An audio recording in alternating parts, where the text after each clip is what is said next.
बढ़ेंगे खबरों की ओर। बड़ी जानकारी। हरियाणा में नगर निगम चुनाव की तैयारियां जोरों पर चल रही है। नगर निगम चुनाव के लिए बनाई गई चुनाव प्रबंधन समिति अब चुनाव के लिए बना दी गई है। यहां पर चुनाव प्रबंधन समिति ये बनाई गई क्योंकि अब चुनाव नजदीक है, जिसको लेकर तैयारियां जोरों पर चल रही है। तो हरियाणा में नगर निगम चुनाव की तैयारियां जोरों पर है और नगर निगम चुनाव के लिए अब चुनाव प्रबंधन समिति का गठन कर दिया गया है। क्योंकि यहाँ पर अगर हरियाणा की बात करें निगम चुनाव की, तो दोनों ही दल मजबूती से टक्कर देते हुए एक दूसरे को नजर आ रहे हैं। लेकिन कहीं ना कहीं अगर कांग्रेस की बात कर ली जाए तो कांग्रेस अपने संगठन को लेकर लगातार सुर्खियों में बना है हरियाणा में, क्योंकि संगठन हरियाणा में कांग्रेस का नहीं बन पा रहा, जिस वजह से कई सवाल भी खड़े हो रहे हैं। लेकिन इस बीच अगर चुनाव समिति की बात करें तो नगर निगम चुनाव के लिए अब चुनाव प्रबंधन समिति का गठन कर दिया गया।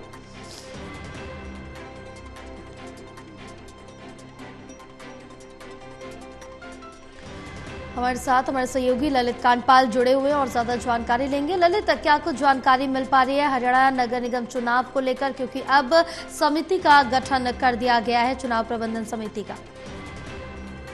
जी बिल्कुल, आपने सही कहा कि चुनाव प्रबंधन समिति का गठन कर दिया गया है और जितनी जगह भी नगर निगम का चुनाव हो रहा है गुड़गांव जिले में, उन सभी के लिए जो है मैन टू मैन मार्किंग करने के लिए, चुनाव को बेहतर तरीके से आगे बढ़ाने के लिए प्रबंध समिति बनाई गई है, जिसमें फरीदाबाद के लिए जो कृष्णपाल गुर्जर हैं उनको प्रमुख बनाया गया है। राजेश नागर, मूलचंद शर्मा, धनेश अदलखा, इसी तरह से हिसार के लिए रणबीर गंगवा, करनाल के लिए मनोहर लाल खट्टर को जिम्मेदारी दी गई है। पानीपत के लिए कृष्ण पवार को जिम्मेदारी दी गई है। रोहतक से जो है अरविंद शर्मा सबसे सीनियर नेता हैं, उनको जिम्मेदारी दी गई है। यमुनानगर से श्याम सिंह राणा, गुरुग्राम से राव इंद्रजीत सिंह, इन सभी को जो है जिम्मेदारी दी गई है। मानेसर के लिए भी राव इंद्रजीत सिंह को भी जिम्मेदारी दी गई है।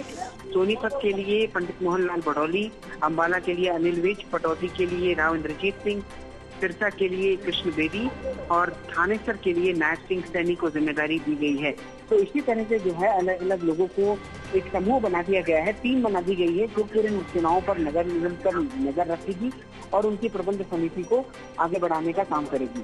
जी बिल्कुल ललित, तमाम जानकारी साझा करने के लिए बहुत शुक्रिया आपका। तो नगर निगम चुनाव के लिए अब समिति का गठन कर दिया गया है, क्योंकि चुनाव अब नजदीक है।